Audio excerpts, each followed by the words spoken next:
You want to support Roland Martin Unfiltered? Be sure to join our Bring the Funk fan club. Every dollar that you give to us supports our daily digital show. There's only one daily digital show out here that keeps it black and keep it real as Roland Martin Unfiltered. By going to RolandMartinUnfiltered.com, you can make this possible. Many of you know him well. He is one of the foremost intellectuals in the country. I did not say black intellectuals, foremost intellectuals.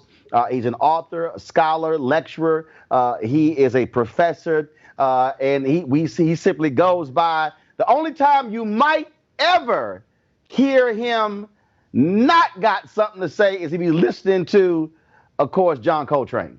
It's true. And Dr. Cornel West. And Curtis Mayfield. Oh, yeah. Dr. Cornel West, how you doing? How you doing, my brother? Man, I'm great, sir. You, brother. You got longevity, though, brother. You rolling.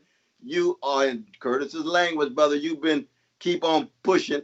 And I respect you, though, brother. Love and respect you. Love that A5A, too, though, brother, in the name of Donny Hathaway and Duke Ellington and Martin Luther King Jr. and John Hope Franklin and a whole host of others, including Roland Sebastian Martin himself. And Cornel.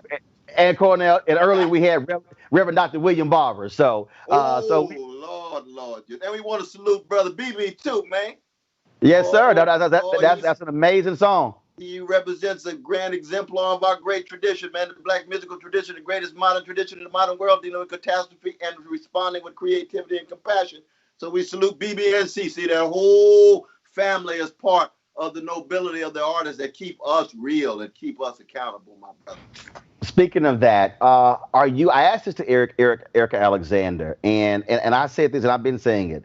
In my 51 and a half years, I have never seen the kind of movement that we have seen in this country, actually around the world, since George Floyd was murdered 6 weeks ago. When you see King Leopold statues coming down in Belgium, when you see them targeting roads in England, when you see in New Zealand taking down colonizer statues as well, when you see corporations having to respond to rebellions on the inside from black employees and young white allies as well, when you see police departments, I mean, George Floyd's murder literally has unleashed something that this we have not seen in more than 50 years. You are absolutely right, though, brother. And Brother Floyd Jr., though, man, his impact on the world, we were comparing him with Emmett Till in 1955, but now it is so global and international. It's amazing. It's amazing what happens when the manifestation of a spirit, of a hatred, of an injustice, in this case of white supremacy, and the fact that it's a combination. You got a neo-fascist gangster in the White House, lying, tied to crimes. You got pandemic in place, so people do have extra time to think about some things rather than just get caught in their routine. And then you got public lynching, and then the hunger and the thirst for something real. All that coming together, and my brother, this marvelous manifestation of militancy on the streets in the name of a bearing witness in the face of white supremacy is a beautiful thing, though, man. It was unprecedented. Nobody could have predicted this. Nobody. Right. Well, and I think I was having a conversation last night, and someone said that this thing just happened. I said, no, this did not just happen. I said this was a buildup. This was That's right. a That's right. constant buildup. I said you can go back to Eric Garner. You can go back to those deaths, John Crawford III, Rekia Border, Yonda Jones. You can go back. You can Breonna Taylor, Mark Arbery. You can go back to Trayvon Martin. You can go back to Jenna Six. I said you can just keep going back. I said, and then what you had was I said, for the 12-year-old kid, white kid, when Obama announced in February 2007, that white kid is now 25. And so you have Ooh, all of those things. that's And I true. said, we can't overlook that for them, their first president was a black guy. And then the second time, 8 years, then a woman is a leading candidate. So the world that they have seen is totally different from previous generations, and it has unleashed these forces that, frankly, America and the world was not prepared for. That's exactly right. The one thing I would add, though, brother, and you tell me what you think about this, is the intense Afro Americanizing of young people of whatever color in hip hop Yes, culture. yes, So they're yes. from Tupac and Biggie all the way through Missy, all the way up to Jay-Z and Kanye. We know how confused our brother Kanye is, but I still love the brother, appreciate his genius. But the impact of the hip hop artists in shaping the sensibilities of a lot of those young activists who are out there, you see, because they've heard from NWA, they've heard from the various artists about police brutality. Now they get a chance to see the public lynching before their very eyes. And so, in that regard, the role of the arts becomes very important in terms of shaping the sensibilities of these hundreds of thousands of folk, but disproportionately young folk who hit the street. Does that make sense, my brother? No, no, it makes total sense because again, but that's a part of these forces and how they're moving and how they're converging. Yes, yes. One of the things that, and Reverend Barber and I were talking about this here, and this probably was around the third week after the death of Floyd, and people kept talking about riots, they kept talking about looting, they kept talking about rebellion. Many of us were using the phrases reckoning. Then I went to my library, Mm-hmm. and then I grabbed a series of books.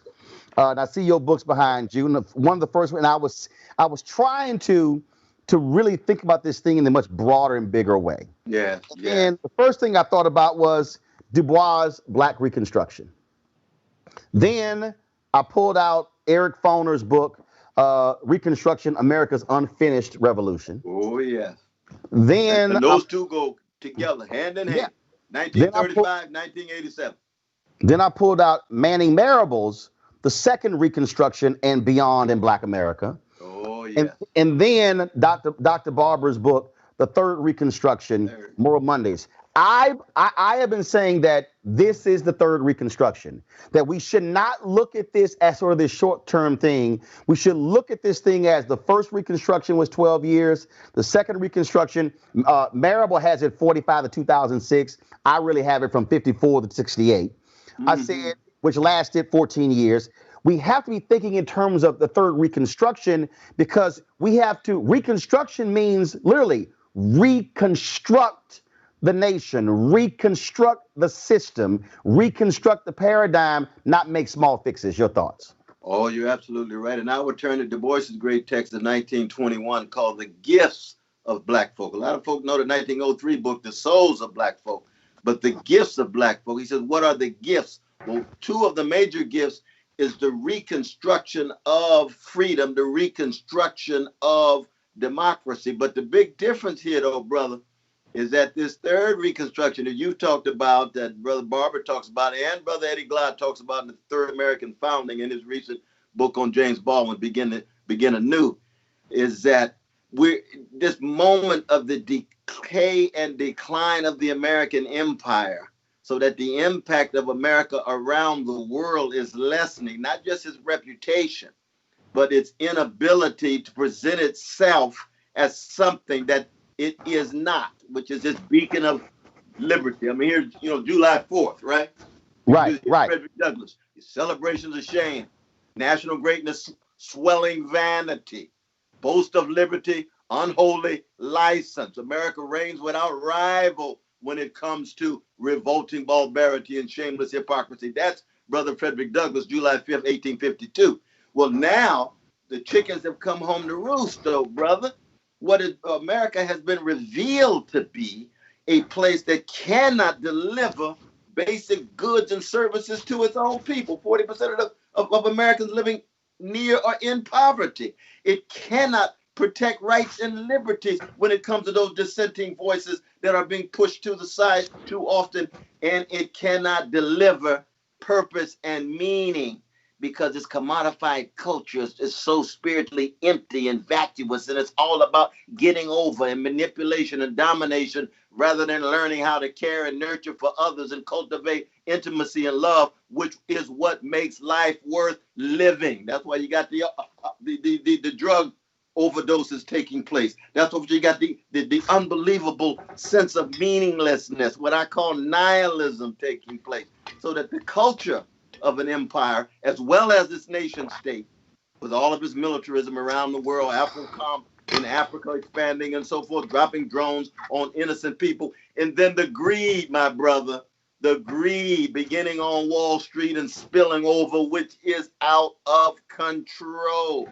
That's the difference between the second Reconstruction and the third one, because the second Reconstruction, America was just beginning to expand itself beyond the continental bounds, given its internal imperial expansion, looking for Guam, Puerto Rico, Philippines, and so forth. Now America is on the decline and decay.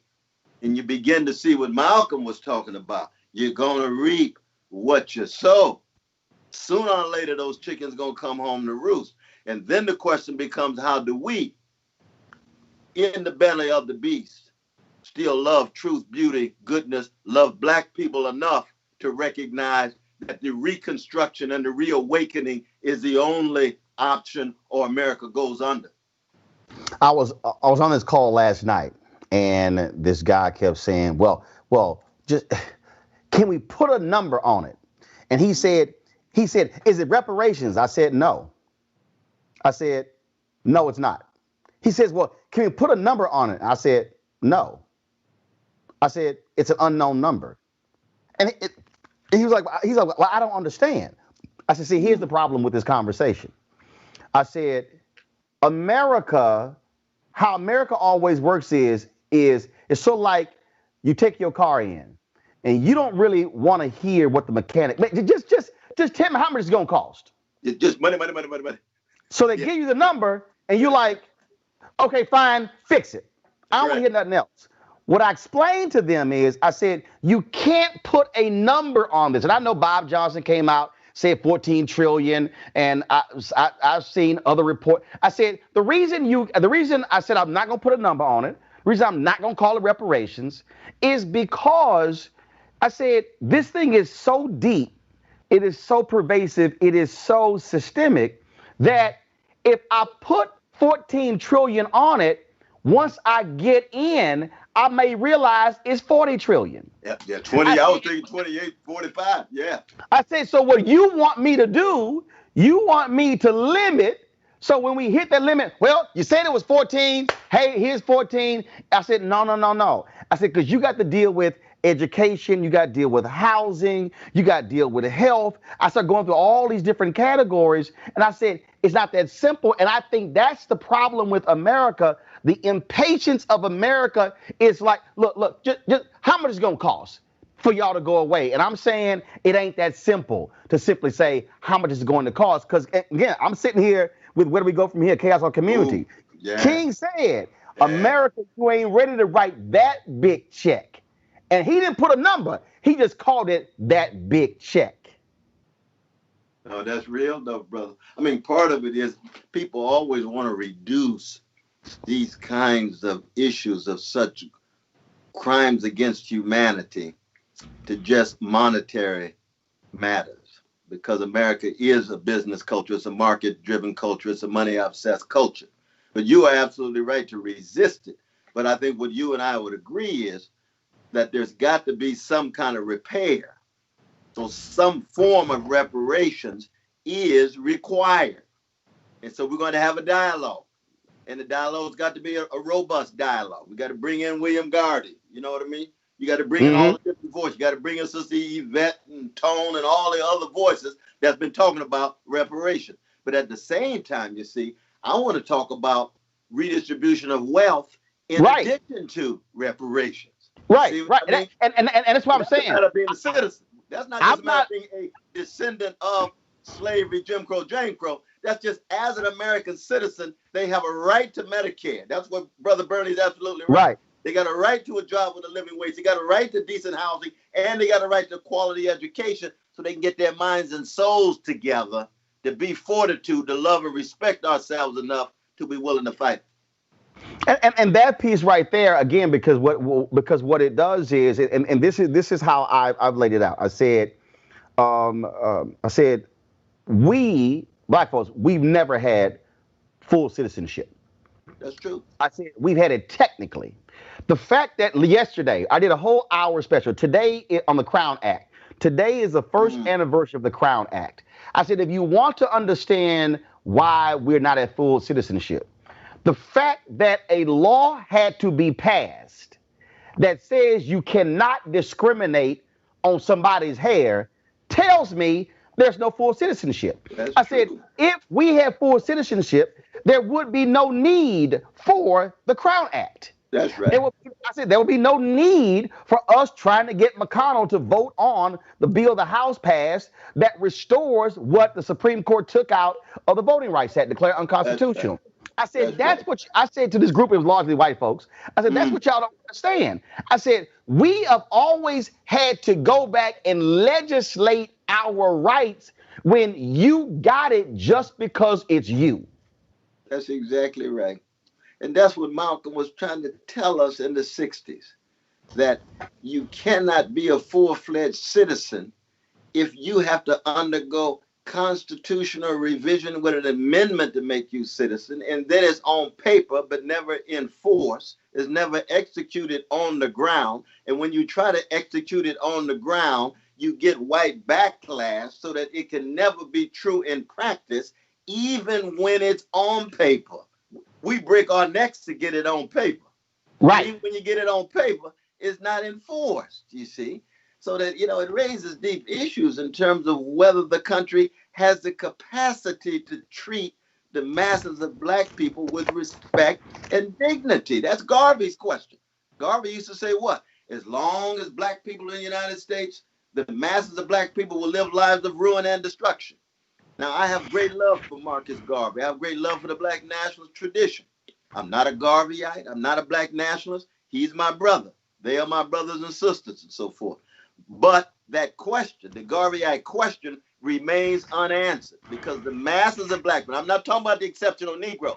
I'm not Right. talking about the black middle class. I'm not talking about those who have been incorporated and in some sense integrated. And I love them too, but I'm going to bring critique to bear on them if they don't put black poor and working people at the center of their view. And of course, for me, the Christian,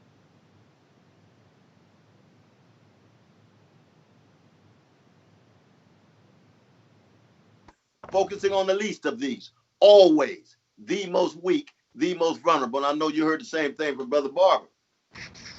The thing that, um, as I look at right now, and first of all, these brothers and sisters with Until Freedom and other organizations, New York Justice League, they are strategizing, they're planning, and they're operating. But Mm, one of the things and there are numerous groups out there. There are groups that are national. There are groups that are regional, that are local. Of course, you have your traditional groups, the NAACP and the Urban League, but then you have a number of other different groups. what has been, it's not necessarily troubling me, but as I've been sort of trying to, again, think about this in terms of Reconstruction terms. Right. Um, Right. the thing that what I keep saying is, I think, Doc, Uh-huh. that the ask is too small. And I Mm. and as I was sitting here, so this was one of the things that so MLK wrote in Where Do We Go From Here? He says, one of the main questions that the Negro must confront in his pursuit of freedom is that of effectiveness. What is the most effective way to achieve the desired goal? If a method is not effective, no matter how much steam it releases, it is an expression of weakness, not of strength. And so I think right now the Mm. ask is too small. I have been on calls with, I'm vice president digital for National Association of Black Journalists. And folks, we were on a call and someone was talking and they were talking about, well, this corporation, they were asking for 100,000. I said, I'm sorry. I said, that's too small. They said, Roland, what are you talking about? I said, 100 million each. That equals a billion. Folks, they were like, what? I said, yes, a billion. I said, y'all, this ain't a small ask. I think what we're seeing, I think we're people are excited. Well, Adidas is giving 100 million, and Michael Jordan and Comcast is giving 100 million, and Apple 100 million, and I'm sitting there going, 100 million a year. I think we got to be challenging our folks to say that the That's ask true. is too small. That's true, though, brother. That's true. Because, see, what has happened now is, when you have brothers and sisters of all colors in the streets and the status quo is running scared, that they throw money at the problem. But see, philanthropy is not justice. Charity is not justice. And it's But not investment. and it's not investment, and it's not consistent and recurrent. I like your notion of annual, yearly, a pattern of support, you see. But we got to make sure that vast, vast amount of that money, though, just doesn't end up in black professional pockets. Right, right, Somehow right. it's got to get to our precious brothers and sisters in the hood, dealing with poverty, dealing with inadequate housing, dealing with massive unemployment and underemployment, because it's so easy that the money remains circulated within Right. the professional class, be it black, white, or whatever. And so you end up with a class hierarchy that's just more colorful at the top, but the class hierarchy still got too many folks suffering, disproportionately black, disproportionately brown, disproportionately indigenous peoples. Which still requires organization, which still That's requires right. And structure. courageous leadership. And Right, courageous leadership. right, and that's the piece where what I keep saying to folk is Yeah. is real easy to say. It's real easy. I go back to the May Day marches we had. You had Latinos / Hispanics marching all over the country. A million in LA, a million in New York, in Chicago, in Houston, all over the place.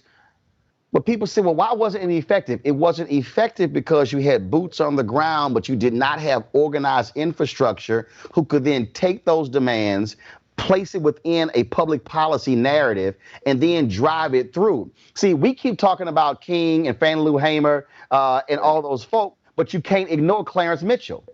If That's there's no Clarence Mitchell walking the halls of the Senate and the House pushing folk on the bills, so he was doing that work, and so that's the other that's piece right. that And again, I look at these groups, and what I keep asking the groups is, okay, this is what you're doing, but what's your plan? I see but what's the plan? And you're doing, how's it reaching people? Where is it going? Where are resources going? And I think we've got to keep doing is challenging black folks, black organizations right now saying, oh, okay, so the corporations are giving you NAACP this money and the Urban League this money. Okay, but we want to see the plan, Yes. what you're going to do with the That's resources that they are given. There you go. We want accountability of you when the money comes in terms of your plan and how it will be executed. Now, I do want to say this about that Mayday because I was there marching with the my Latino brothers and sisters. You remember at that particular moment, DACA was off the chart, and Yeah. we put pressure on Brother Barack Obama. Tremendous pressure for him to push through on an executive order. We had almost a million folk in Washington, D.C., and I give Mark Mario credit because he was there. It was Right. only wasn't that many black folk there. You know, Very true. Brother Tavis was there, but I mean, you were covering it, but I mean, you Right. everywhere. You know what I mean? You everywhere.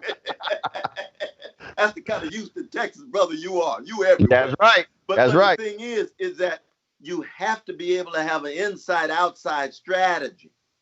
See, you got the sister Barbara Lee's on the inside. You got Bernie Sanders on the inside. I'm talking about the folk who really gonna fight. Now, I'm not talking about folk who just posing and posturing like peacocks. I'm talking about they're gonna really come through. But you have to have insiders who are heeding the call of folk on the street, so that that pressure is very, very real. We one of the things that a few weeks ago, and we had a great conversation. You had some prison stuff that you were doing. You had a podcast, and we had this great conversation with Brothers of Alpha. Oh yeah, And I wanted to it, be there, but my brothers yes, from yes, Broadway were yes, sir. I graduating. got you. Yeah, It's all good. We had an unbelievable conversation. And the thing that and the reason I have been pushing them, and I've been talking about this here because what keeps getting stuck in my head is something that King said. Because again, I keep getting stuck on organization and infrastructure because you can't mobilize people unless you have something you're mobilizing them into. that's right. And I want to get your perspective on this because I have been preaching and yelling this for more than a decade now. When King said there are already structured forces in the Negro community that can serve as the basis for building a powerful united front: the Negro Church, the Negro Press, the Negro fraternities and sororities, and Negro professional associations. Then, but I love this line. We must Mm. admit that these forces have never given their full resources to the cause of Negro liberation. He said too many Negro newspapers have veered away from their traditional role as protest organs agitating for social change and have turned to the sensational and the conservative in place of the substantive and the militant. Too many Negro social and professional groups have degenerated into snobbishness and a preoccupation with frivolities and trivial activity. The reason that's important because what I have Very argued important. and what I said to the Brothers of Alpha and all the Divine Nine, I said, we have this massive infrastructure. We're Yeah. international, national, regional, state, grad chapter, local chapter, and we have programs that go all the way down to pre-K. We're self-funded. Corporations don't fund us. I said, yet our focus for the most part is on internal. And I've argued that if there's a city council, a school board, a county commission, or a state legislature, if they see men in black and gold and don't automatically shudder, that means we have not been showing up flexing our muscle. Ooh, that's a powerful, powerful way of putting it, my brother. That's very real, and we should be very candid about what Brother Martin was hitting here. He was talking about the worst of the black bourgeoisie, the worst of the black middle class, or what James Weldon Johnson and Rosamond in the Negro National Anthem said: "We falling in love with the felicities of the world, drunk with the wine of the world." See, which is the superficial stuff: status, position, rather than service and sacrifice. Now, the best of the black bourgeoisie, Martin himself, Duke Ellington himself. We can go on and on. Those middle class folk that said every black person, and I would say as a Christian, everybody, but every black person has exactly the same status.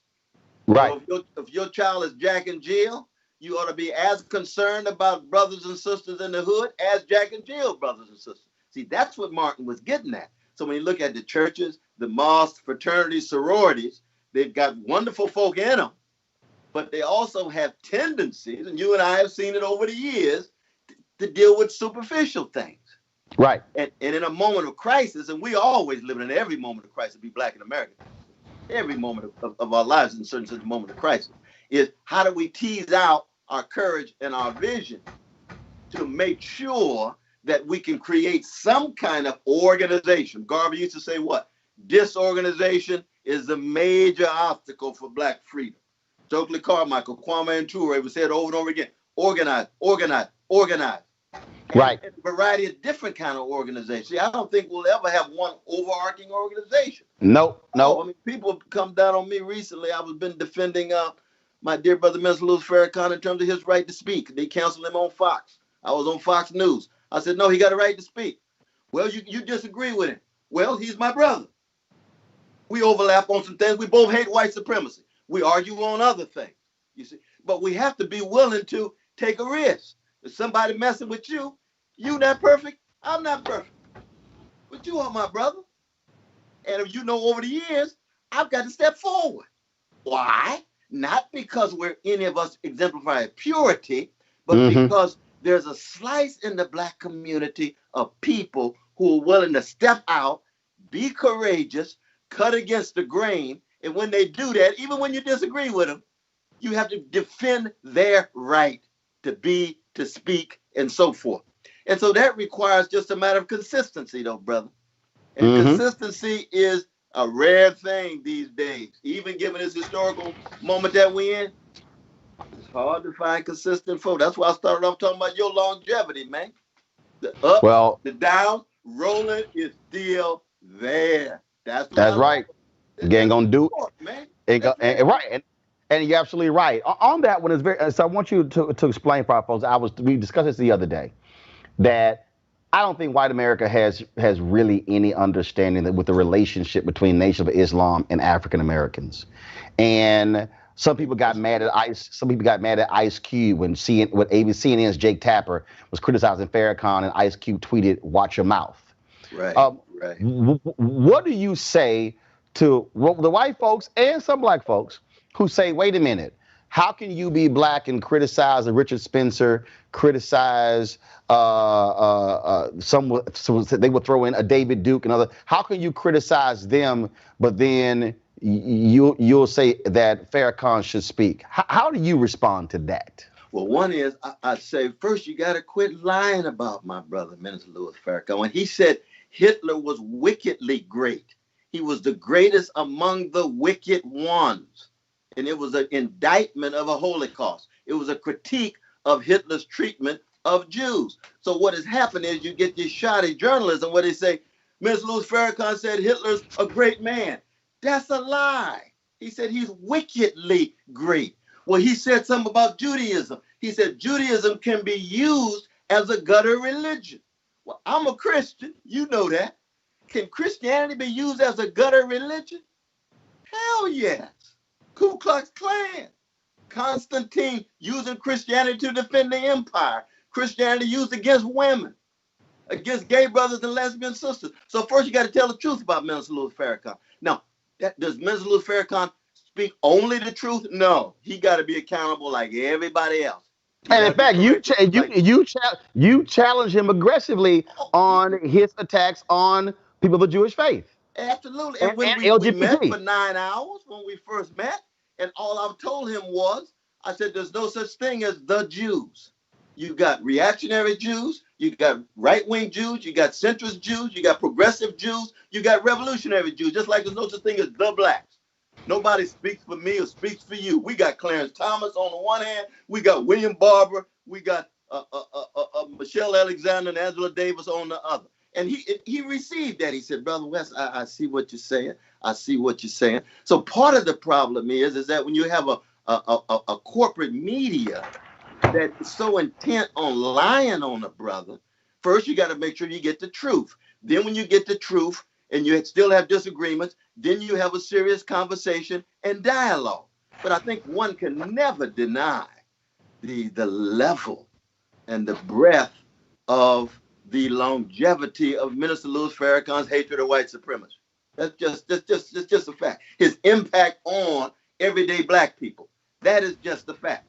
That does not mean in any way that we agree with everything. I mean, of course, as he's a Muslim and I'm a Christian, we got theological disagreements, just like Malcolm and myself. But at the same time, I'm going to be very honest and always try to be candid and speak whatever truths that flow out of my soul and deal with consequences. And what has happened is it's been almost taboo to have anything to do with Mr. Louis Farrakhan because of the corporate media. You see, I think that's wrong. I think that's wrong. Speaking of that, I'm looking at various comments here on our YouTube channel, on other channels, and there've been a number of people who said, "I hear you, Dr. West, but I can't get over what you did to Obama." Mm. And when you and he's been gone now for 3 years out of the presidency. And you and I had a previous conversation about Oh, that, where we we had had been. a very honest dialogue, where I stated where I thought you made missteps. Absolutely. As you reflect on that, as you reflect on how a lot of black folks who really loved you and respected you, they turned away. Um, how have you thought about that and played that through your mind in the last 3 years since he left the White House? Well, I mean, one, as you know, for me to do over 65 events for Brother Barack Obama for free from Mm-hmm. Iowa to Ohio in 2008 and then support him again in 2012, I would say, well, I am going to speak the truths inside of my soul in regard to any head of the American empire. That my critique of the system is different than a critique of just the person. I've never been obsessed with just the individuals. I've always been obsessed with the injustice in the system as a whole. So when they say to me, "Oh, Brother West, you were hating on Obama," no, I hated his relation to Wall Street when he bailed out Wall Street and didn't bail out the homeowners, and 58% of the black middle class lost their homes. Oh, you hate Obama. No, I hated him dropping drones in Libya, in Yemen, in Somalia, in Afghanistan. 563 of them, over 4,000 people killed, many innocent ones. I'm a Christian. Every baby got the same value. I don't care what color they are. So I got to bear witness to that truth. Now, the symbolic significance of Obama, I never denied. He is historically unprecedented. He's brilliant. He's poised. He's subtle. He got a magnificent family. He and Sister Michelle have done a wonderful, wonderful job with their two blessed daughters. But that doesn't mean I don't critique the system. He was head of the U.S. empire, tied to Wall Street, tied to drones. So just like Martin had to come out with a critique of Vietnam, just like Martin had to come out with a critique of wealth inequality and Wall Street greed, why is it that the Wall Street criminals get away, but those who commit crimes in the hood go straight to jail? I had to raise my voice. And I went at Obama tough because my expectations were high. Therefore, my disappointment was deep. And so, in that sense, I would say to many of the young brothers and sisters, whoever they are, and they don't have to still agree with me or whatever, but as they look back, do they not admit that when it came to Obama speaking to issues, even of white supremacy? You remember when the black leaders came out of the White House in March of 2009 talking about, well, there's no such thing as the black agenda anymore because Obama said he's not president of black people, he's only president of America, and Oh, therefore he I has remember, and expression. You I remember that? disagree vehemently. I disagree vehemently. And I said explicitly right there in Ebony magazine, that makes me want to vomit. We ain't been a black people for all these years and get a black president, and all of a sudden we don't have a black agenda anymore. No, something is wrong. That's a Chief Sweat moment. Something just ain't right, brother. Something just ain't right. Now I had to raise my voice and say that, but it's true that it was the some of the language that I use upset some folk. But when it comes to me speaking what's inside of my soul, brother, I'm gonna be like Al Green. I just got to get it out, no matter what it sounds like. And I'm sorry sometimes I want to be accountable, but in the end, it ain't about hating Obama. It's about hating deeds. See, I believe in hating the sin and trying to always love the sinner. And I've never talked about him personally in terms of his character. I've talked about his conformity, his complacency, and sometimes his cowardliness. And people don't want to hear that, but everybody got cowardliness. I got it. I know you probably got a little bit. He got it too. We need to call it out. What is your present day relationship with Tavis Smiley? I don't have one. I've never had a relationship with Tavis. We would speak, I would see him, but we never had a relationship. He lost his show. He lost the lawsuit. He no longer does his State of Black America events.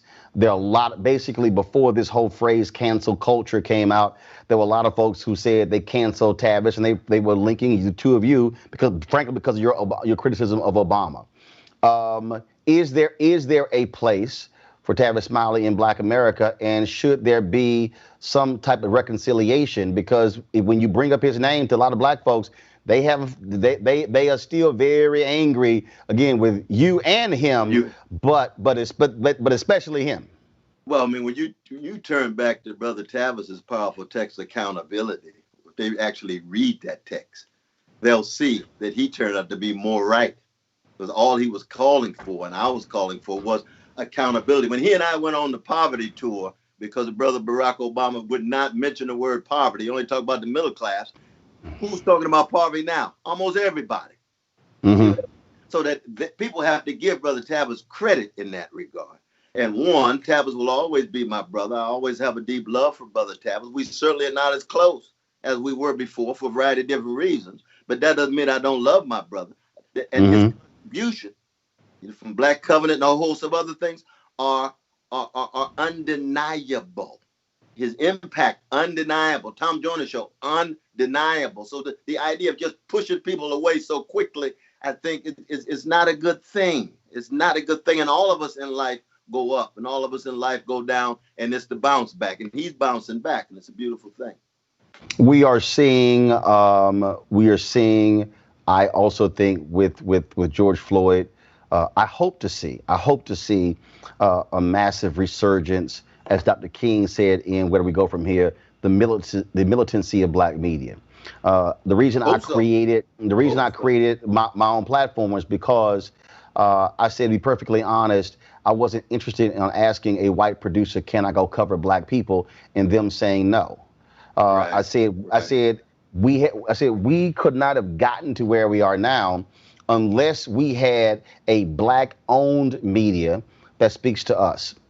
I was very critical of the fact that the first funeral service for George Floyd, all of the networks were carrying it. TV One, Mm. no. Their sister network, Clio TV, no. BET, no. BET Her, no. Revolt, no. Own, no. Bounce, no. Wow. Aspire, no. Afro, no. And I said, what the Wow. hell? How can you have this moment where the nation is transfixed and you turn to these other networks and they were showing the funeral of George Floyd and the Black networks were showing damn sitcoms? Wow. It's a sad Now, thing, brother. now the second Sad funeral, thing. BET and Revolt carried it, but I believe that part of the problem that we have is that we have too many folk in Black media who are doing exactly what King said when he said they have turned to the sensational and the conservative in place of the substantive and the militant. And we are That's seeing true. entertainment, we are seeing gossip, we're seeing reality shows, and we are not seeing people who are modern day Robert Abbott's, modern day AI Scott's, modern day Claude Barnett's, or Ida B. Wells Barnett. And I'm sorry, in this moment, Black networks and Black media cannot be filled with a bunch of damn gossip and entertainment. You are absolutely right, brother. And that's why we got to go back to the best of our history. You see, because to be a black journalist is to be part of a black middle class that oftentimes could be so obsessed with the white normative gaze or white persons and powers being the point of reference for you. You have to define yourself in relation to the greatness within inside of your own tradition or any forms of greatness in other traditions. So that what is the standard that William Monroe Trotter set? You read Right. Terry Greenidge's powerful text. What's the standard Ida B. Wells set? What's the standard T. Thomas Fortune set? Or the names that you talk about? And the ways Martin in which Delaney. you are Mark Delaney or Frederick Douglass are Yep. part of that same tradition. And what did they do? They pierced through the superficiality. And see, sometimes that means, oh, Brother Roland, you got to be willing to give up popularity for integrity. Yeah. Because you ain't loving black people for them to love you back. You loving black people because they're worthy of being loved, and you trying to bear witness to get them to see things they not seeing and do things they not doing. Vision and courage. That's precisely the history of the best of black journalism. And Malcolm himself, founding Muhammad Speaks, right? He's a journalist too in that regard. And he continued to grow, as we know. What did he say? Whoever's for truth, I'm for it. Who's ever But it fighting all for justice, right. I'm with you. But I'm beginning on the chocolate side of town. He didn't add the Parliament Funkadelic language like that. But he said, I'm starting on the chocolate side of town. That's me and that's you. We But it love black also people. yes.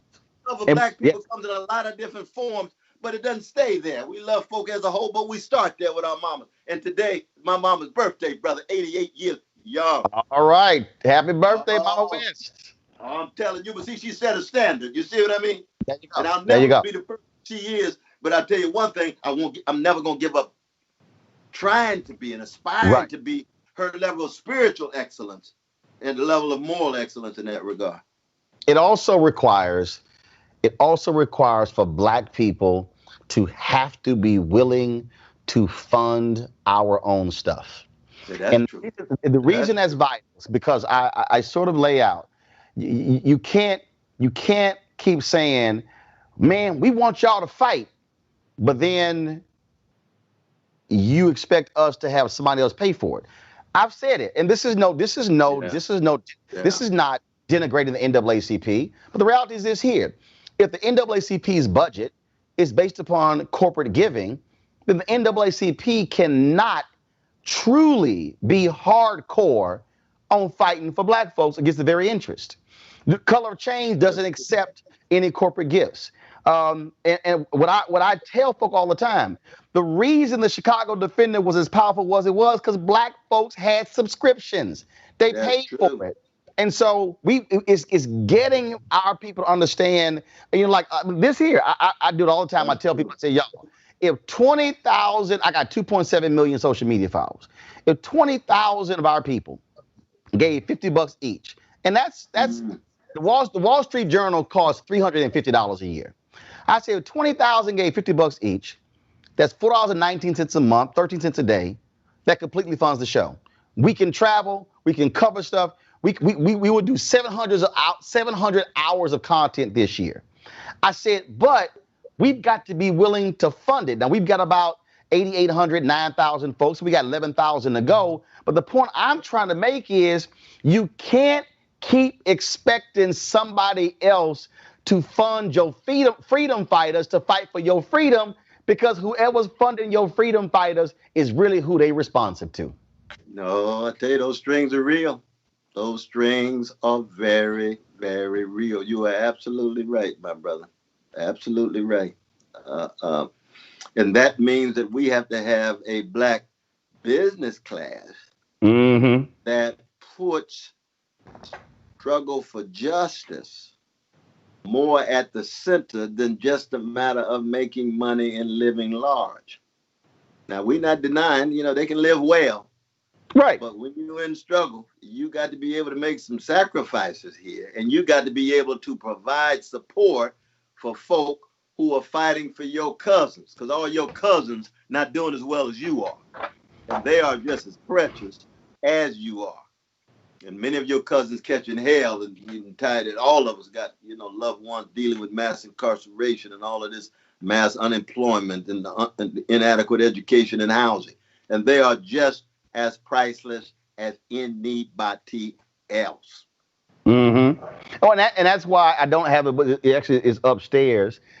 Martin Depp's book on Operation Breadbasket. One of the Mm, most underappreciated things that MLK left us, that Reverend Jackson picked up, and they used the power of boycotts and the power of the church to increase the wealth of black folks when it came to jobs, putting money in black banks, when it came to black businesses, also supporting them. John Rogers lives in that tradition where I lived in yes. Chicago 6 years, where I saw John Rogers at Rainbow Push every Saturday with his check because he Oh, said, yeah. we can't ask our civil rights leaders to fight for us and then expect them to starve because ain't no 401k plan in the civil rights movement. And I think just for too many of us, is I think that a lot of black folks, I just keep saying, you can't sit back and say, man, what y'all gonna do if you're unwilling to also make sure the black church, the reason it was so powerful, because the black folk funded the pastor. They had independence and autonomy when the pastor was courageous enough. Right. Because pastors can sell out too. Like in Detroit, they sell out to Henry Ford. But Reverend C.O. Franklin refused to. Charles Leander Hill of Hartman Memorial refused to. Charles Adams refused to. But you are absolutely right. And John Rogers is a good example. I break bread with him every year. He's tied to Brother Father Flager. Right there, to Saint Sabina. He gives to Saint Sabina. Just like he gives to Brother Jesse, you see. But he's very much part of the black upper class, really. He got some serious cash at Ariel, but he's never forgotten from whence he comes, and he provides certain kinds of financial support to forces for good, like Brother Flager and like Rainbow Coalition, a host of other organizations that he and last question for you. Last question for you. 50 years from now, a kid is stumbling through books and they come across a Cornel West book. They're perusing YouTube and they come across a video, an interview, this interview, a speech, a lecture. And they're like, who is this? What do you want that kid to know who Cornel West was? Wow, that's a powerful question, though, brother. I would say this, that if they had any sense of what I tried to do in my own fallible and feeble way, that I would provide them as a vehicle to what it is to be part of a great people, of a great tradition, who've been hated chronically for 400 years and kept dishing out love warriors, who were terrorized for 400 years but still was free, who was traumatized for 400 years but still had a style and a smile. And so they would then connect me to Ma Rainey's, the Bessie Smiths, the John Coltrane's, Curtis Mayfield, the Dramatics and the Delphonics and the Emotions, and all of those of that tradition in the face of overwhelming catastrophe that said, here comes some more compassion, here comes some more courage, here comes some more creativity. Listen to Mary Lou Williams on the piano and you understand what West was trying to do. Be a part of that tradition, not looking for popularity now. No, not at all. Looking for integrity, putting a smile on his mama's face and his daddy's and grandma and granddad, because that's where I come from. That's who I am. So I would hope they wouldn't focus on me. They would see through me this great tradition. And I do believe, though, brother, it is the greatest tradition in the modern world. There's been no other people who have been both hated and terrorized and traumatized the way black people have, and yet keep dishing out love warriors. Now, how long that tradition gonna last? We don't know. We don't know. We may reach a point where the black community say, you know what? We just need to create a black version of the Ku Klux Klan. They terrorized us, we terrorized them. Our tradition says we were looking for something deeper. But we might run out of gas. And they'll say, well, Brother West was one of those old Neanderthals. He was part of those old love warriors. Hey, that's true. That's true. We don't know what the future will bring, you see. But a little small slice in my shipwreckage life make access to that great tradition. So if they end up listening to John Coltrane, Love Supreme, they understand what I was talking about. Oh, yeah. They listen to a little Aretha. They understand what West was talking about in his text, in his interactions, in his movements, in his style, in his smile. That's where I come from. My booking producer, Jackie Clark, hit me. She said, Dr. West called me twice already, wanted to make sure we doing this interview tonight. I said, let him know we good. We gonna do it a whole hour. She said he's excited. He wanted to make sure I said, we on.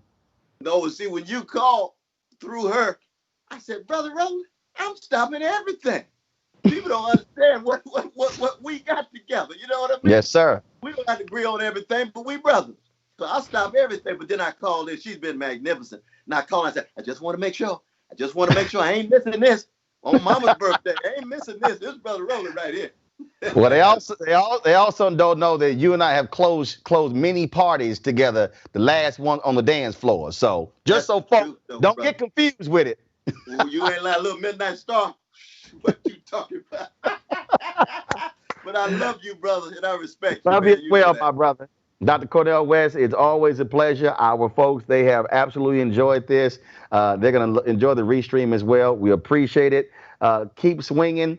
And in the words of our frat brother, Vertner Woodson Tandy, and I end many of my speeches this way, we will fight until hell freezes over, and then we will fight on the ice. Oh, Lord have mercy. I never heard that formulation. Yes, I Vertner know being Woodson Tandy. faithful unto death of Gardner Taylor, Emmanuel Scott, and Carolyn Knight. But on the ice, brother. Vertner Woodson Tandy said we will fight until hell freezes over, and then we will Ooh-wee. fight on the ice. On the ice, that's the tradition we come from, brother. Go down swinging like Muhammad Ali and Ella Fitzgerald. Don't mean a thing if it ain't got that swing and the stang in the swing. Keep Yes, that sir. stang in the swing. Yes, But you sir. got to have a smile on your face, though. You know what I mean? You got to Indeed. find joy. You got to find the joy. See, black folk, we've been a people of joy. We're soulful people. And that's what soul is, that sharing of the soothing sweetness and joy in the face of all the ugliness. That's what's kept us going. That's part Yes, of what sir. that 858 stands for, brother. That Yes, sir. joy, that service, that willingness to go down swinging, though, man. But I salute you, man. I really do. Likewise. We salute you as well. Dr. West, thanks a bunch. You take care.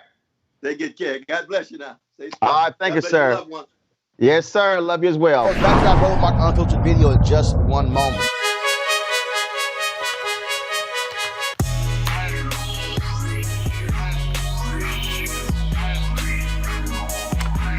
All right, folks, the folks at Seek.com have an incredible offer for you folks. And these are these 360-degree 4D headphones that you can use for music, you can Bluetooth, you can for gamers, all that sort of stuff. Mary Spiel, the sister, she's actually the inventor of these headphones. Phenomenal. I love the sound of these. They also have the virtual reality headsets, which allow for you to actually watch VR virtual reality videos, 360-degree videos. You just simply pop your phone right into here. And then, of course, if you you can also go like YouTube has an app as well that has a channel that deals with a lot of those VR ads. And so you can actually do all of that, folks. Check this out and pop it on. And guess what? Check out your virtual reality videos. Go to Seek.com, Seek.com, Seek.com, Seek.com. Use this promo code right here, RMVIP2020, RMVIP2020 for a discount on these headphones. And then, of course, when you support them, you support this show, Roland Martin Unfiltered.